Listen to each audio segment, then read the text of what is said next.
आर्याचं eviction fair होतं की unfair होतं आणि आर्याला रिएंट्री मिळेल का याबद्दलच मी तुम्हाला या व्हिडिओमध्ये सांगणार आहे, तर ही व्हिडिओ नक्की पूर्ण बघा. तर मित्रांनो, हे तर क्लिअर कट आहे की आर्याचं जे इव्हिक्शन होतं ते टोटली अनफेअर इव्हिक्शन होतं. ह्याचं रिझन हेच आहे की प्रत्येक टास्कमध्ये आजकाल धक्काबुक्की लागणं, पिंच करणं हे तर कॉमन झालेलं आहे. ठीक आहे, बिग बॉसच्या घरामध्ये एकदा ना एक फाईट झाली होती चादरीवरनं, जिथे आर्या, जान्हवी, निकी होते आणि तेव्हा निकीने लिटरली पाय लावून त्या आर्याला पाठी केलं होतं. त्याच्यानंतर त्याच्यामध्ये जान्हवीने चिमटे वगैरे पण काढले होते आणि तेच आर्याने कॅमेरावरती दाखवले होते. ठीक आहे, पण त्याच्यावरती काही ऍक्शन घेतली नाही गेली. स्टार्टिंगला ते ट्रेनच्या ह्याच्यामध्ये आर्याला नखं लागली होती, तेव्हा पण काही ऍक्शन घेतली नाही गेली आणि एवढं सगळं ते आर्याबरोबर होत गेलं. पण बिग बॉसने हेच सांगितलं की टास्क मध्ये लागणारच, इंटेन्शनली मारणं चुकीचं आहे. म्हणजे तुम्ही टास्क मध्ये असं पोर्ट्रे करता की हे चुकून लागलं, पण तुमचं पण इंटेन्शन असू शकतं. हे बिग बॉस एवढं कन्फर्म कसं असू शकतात ना.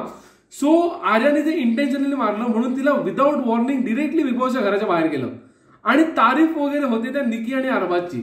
म्हणजे लिटरली बिग बॉस प्रचंड प्रचंड बायस्ड आहे निकी आणि अरबाजसाठी, हे तर मग दिसूनच येत आहे. पण मला अजूनही असं वाटतंय की आर्याची रिएंट्री होईल उद्या, कारण आज जर समजा तुम्ही नोटीस केलं असाल तर बिग बॉसने लास्टला प्रोमो दाखवला नाही.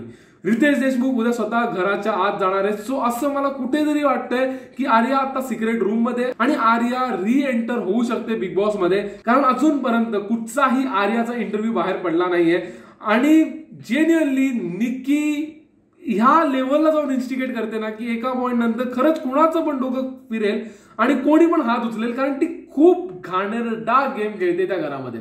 ठीक आहे, सो ह्यावरती तुमचं काय म्हणणं आहे? कोण होतं बरोबर, आर्या की निकी?